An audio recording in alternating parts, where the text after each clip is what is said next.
What if a wounded soldier, cut off and surrounded by 600 enemy infantry, and 6 Tiger tanks, ran straight toward them through artillery fire, dragging 400 yards of telephone wire to call down shells so close they fell on his own position, stopping the assault and saving hundreds of his comrades? On January 24, 1945, at approximately 7 a.m. near Hausen, France, First Lieutenant Garland Merle Koner of Company K, 3rd Battalion, 7th Infantry Regiment, 3rd Infantry Division, found himself isolated in a snow-covered field. His unit faced a massive German counterattack during the Colmar pocket fighting. Koner, already wounded from earlier combat, grabbed a field telephone and wire spool, sprinted 400 yards through exploding shells, and small arms fired to a shallow 18-inch ditch later, called Death Ditch, by witnesses only 30 yards ahead of American foxholes. From that exposed position, he directed artillery fire with pinpoint adjustments, bringing 155mm howitzer rounds closer and closer until they impacted within yards of his location. Shells rained down on the advancing Germans. Tanks halted, infantry scattered. Koner refused to withdraw, calling corrections, even as explosions shook the ground around him. He killed 50 enemy soldiers, wounded over 100, and disrupted 6 Tiger tanks, preventing a breakthrough that could have overrun the battalion. When the barrage lifted, Koner was severely wounded, shrapnel in his leg, arm, and side, but alive. Medics reached him. He survived the war. This act stands as one of the war's most extraordinary feats of individual heroism. Koner deliberately placed himself in the kill zone to observe and adjust fire with accuracy no distant observer could match. His final orders brought shells onto his own position, risking instant death to break the attack. He saved his battalion from encirclement and collapse, allowing the Allied line to hold and continue the Colmar pocket reduction. The shock lies in the deliberate choice, running into danger with wire and phone, lying exposed for 3 hours under fire, calling shells closer than safety allowed. No cover, no retreat, just a lieutenant and a radio, turning himself into the eyes of the artillery. Koner received the Distinguished Service Cross initially. In 2018, he was posthumously awarded the Medal of Honor, recognizing his actions saved hundreds of lives. The incident occurred during the Colmar Pocket Campaign in Alsace, France, January 1945. After the Battle of the Bulge, German forces held the salient west of the Rhine around Colmar, threatening Allied supply lines. The 3rd Infantry Division, part of the French First Army under General Jean de Lattre de Dessigny, attacked to reduce the pocket. The 7th Infantry Regiment advanced toward Hausen and Eel River, facing determined German defenses, infantry,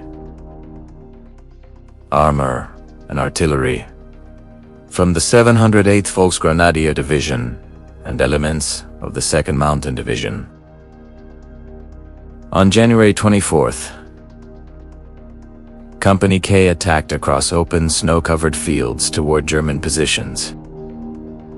Koner, a former Kentucky farmer turned officer, led his platoon, wounded earlier in the day by shrapnel. He refused evacuation as the attack stalled under heavy fire. A large German counterattack developed approximately 600 infantry, supported by 6 Tiger tanks. The battalion faced encirclement. Connor, separated in the chaos, grabbed a field telephone and 400 yards of wire. He sprinted through exploding shells and small arms fire to a shallow ditch 30 yards ahead of the American line exposed, under direct observation. From there, he directed 155mm howitzer fire from supporting batteries, adjusting rounds with precision. He brought shells closer and closer, eventually onto his own position, disrupting the German advance. The barrage killed 50 enemy soldiers, wounded over 100, and halted the tanks. The event mattered because it prevented a breakthrough that could have collapsed the battalion and delayed the Colmar pocket reduction. The pocket was eliminated by February 9, 1945, securing the Rhine flank and enabling the drive into Germany. Connor stand 3 hours of continuous fire direction under extreme hundreds of lives and maintained the line. Connor was severely wounded shrapnel in leg, arm, side but survived evacuation. He received the Distinguished Service Cross initially. In 2018, after advocacy by his widow Pauline and historian Rick Vaughn, he was posthumously awarded the Medal of Honor presented by President Trump on June 26, 2018. The citation credits him with directing artillery on his own position to repel the attack. The action highlighted forward observation's importance. An exposed observer could adjust fire with accuracy impossible from rear positions. Connor's willingness to place himself in death ditch and call shells onto himself exemplified extreme devotion to duty. January 24, 1945, 6:45 a.m. Snow-covered fields, near Hausen-Hussan, Alsace, France. 1st Lieutenant Galin Mo Kona, Compagnie K, 3rd Battalion, 7th Infantry Regiment, 3rd Infantry Division, lay in a shallow foxhole with his platoon. The Colmar pocket campaign raged. German counterattacks pressed hard to hold the Rhine flank. Connor's unit had advanced overnight, but dawn brought a massive assault. Approximately 600 German infantry, supported by 6 Tiger tanks, rolled forward across open ground. Machine guns and mortars pinned the Americans. Tanks lumbered closer, 88mm guns booming. Connor, already wounded from earlier shrapnel in the leg, saw the line buckling. His platoon was isolated. Radio contact with battalion artillery was faint. He grabbed a field telephone and a spool of 400 yards of wire, then sprinted toward the front through exploding shells and small arms fire. Bullets snapped past. He zigzagged, wire trailing behind like a lifeline. He reached an 18-inch deep irrigation ditch later, called Death Ditch, by survivors 30 yards ahead of the American foxholes, fully exposed to enemy observation. He dropped into the ditch, connected the phone, and began directing fire. Kilo 6. This is Kilo 3. Actual adjust fire. Over. He gave coordinates. Watched the first 155mm howitzer rounds impact 300 yards short. Acciento fire for effect. Shells walked closer. Germans advanced. Tanks fired. Connor adjusted again, dropped 50 left 30. Explosions crept nearer. A machine gun burst stitched the snow inches from his head. He stayed low, kept talking. Twists mounted rapidly. A German squad flanked left. Connor Kayed. Fire mission. Infantry. Concentration. My position. Danger close. The battery hesitated. Danger close meant shells within 100 yards. Risk 2 friendly troops. Connor insisted. Fire it now. Rounds landed 75 yards away. Germans scattered. He adjusted titter 50 yards, then 30. Shrapnel wind overhead. Dersh shouted him. A Tiger tank rumbled forward, turret traversing toward his ditch. Connor Kajid armor. Target. Tiger. Grid Yankee. Zulu 456,789. Fire. For effect. Shells impacted around the tank. It halted, reversed. Heroics unfolded in isolation. Connor lay exposed for 3 hours, directing continuous fire while wounded and under direct observation. He refused to withdraw, even when shrapnel tore into his leg again, arm, and side. Blood soaked his uniform. He kept the phone to his ear. Voice steady. Adjust 25, repeat. Artillery rained down, high explosive shells, clearing the snow, killing and wounding Germans by the dozens. Connor personally killed 50 with aimed rifle fire when targets exposed themselves. He wounded over 100 more. Losses severe. Connor took multiple wounds, shrapnel in leg, arm, Saidet stayed on the line. His platoon held. Battalion artillery saved them from encirclement. German attack collapsed, infantry broke. Tanks withdrew under barrage. No immediate friendly casualties from friendly fire. Connor's precise adjustments kept shells on target. Technology. Weapons. -300 Seychelles rupees.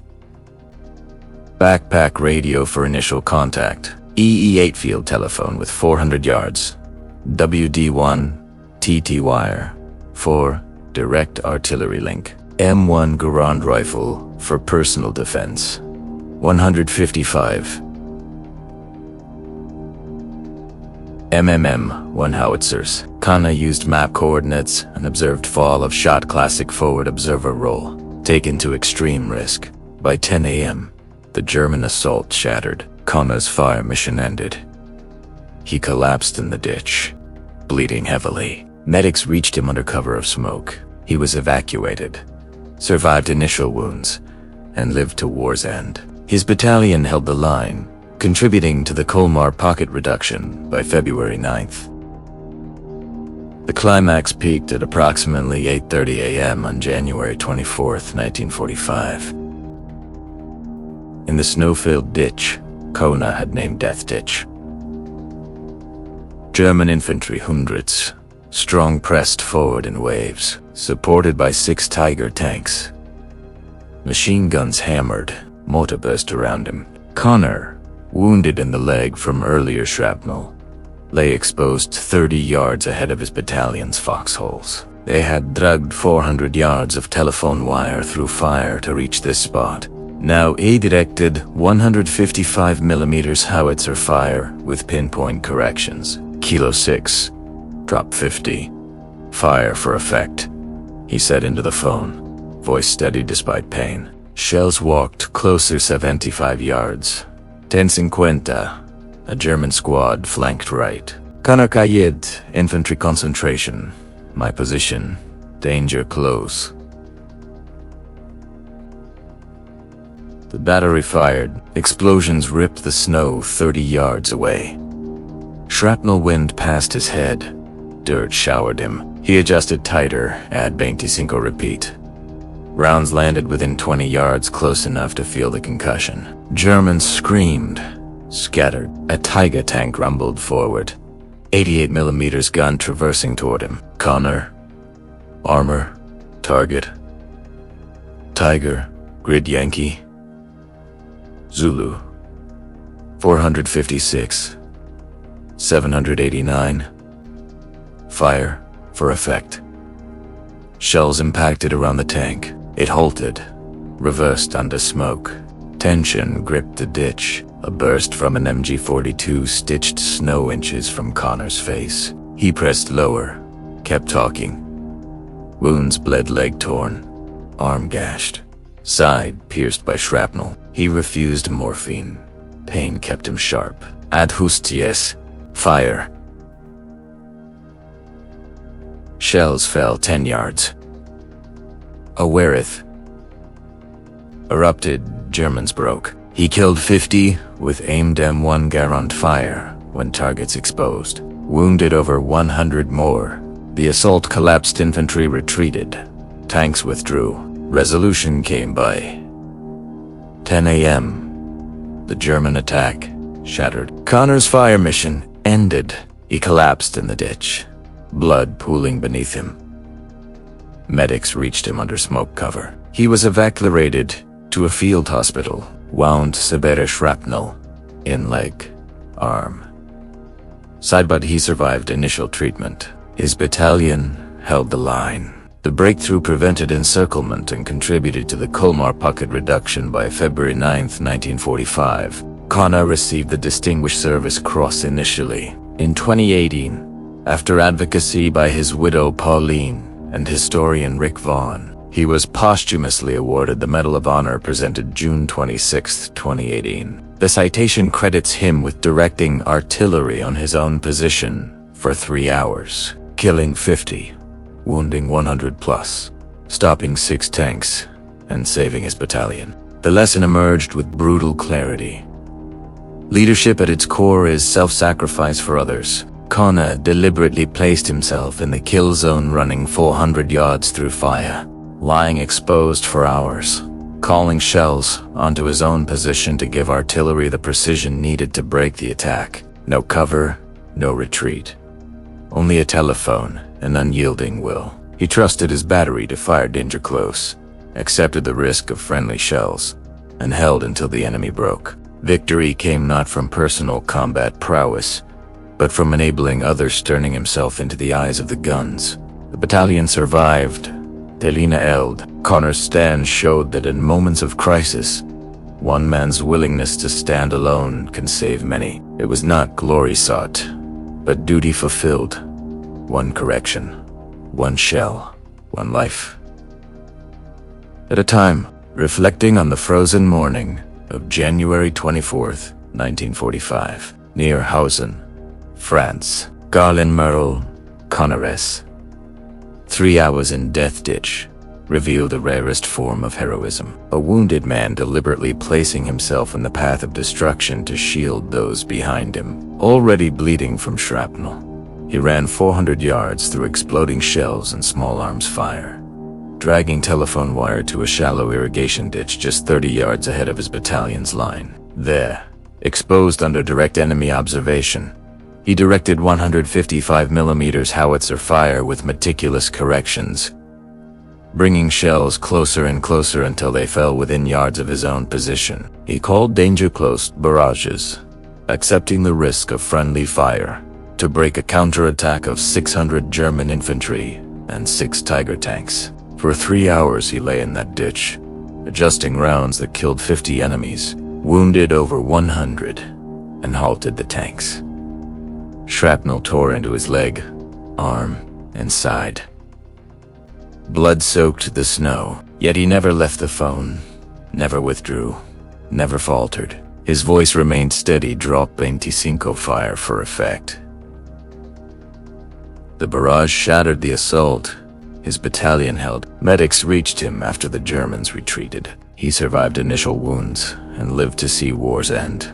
Connor received the Distinguished Service Cross at the time. In 2018, after decades of advocacy by his widow Pauline and historian Rick Vaughn, he was posthumously awarded the Medal of Honor, the recognition his actions had long deserved. The citation honors how he directed artillery fire on his own position, saving his battalion from encirclement and collapse. The power of that moment lies in its deliberate self-sacrifice. Connor could have stayed in cover, directed from safety, but precision required exposure. He chose the ditch, chose the risk, chose to become the target so others could live. Leadership, in its purest form, was not giving orders from behind it, was standing alone in the fire so the line could hold. His stand preserved hundreds of lives and helped reduce the Colmar pocket. In memory, Connor reminds us that true courage often wears no armor, carries no glory in the moment,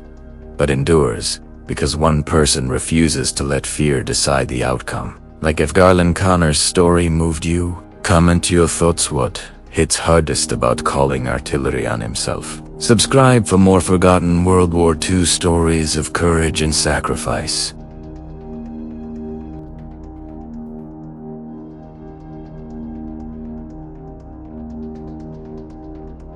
We have written the sources from which we got this story in the description of this video, and we have always been and will be supporters of the oppressed,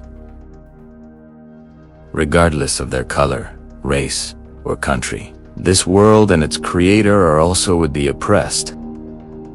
See you in the next WW2 story.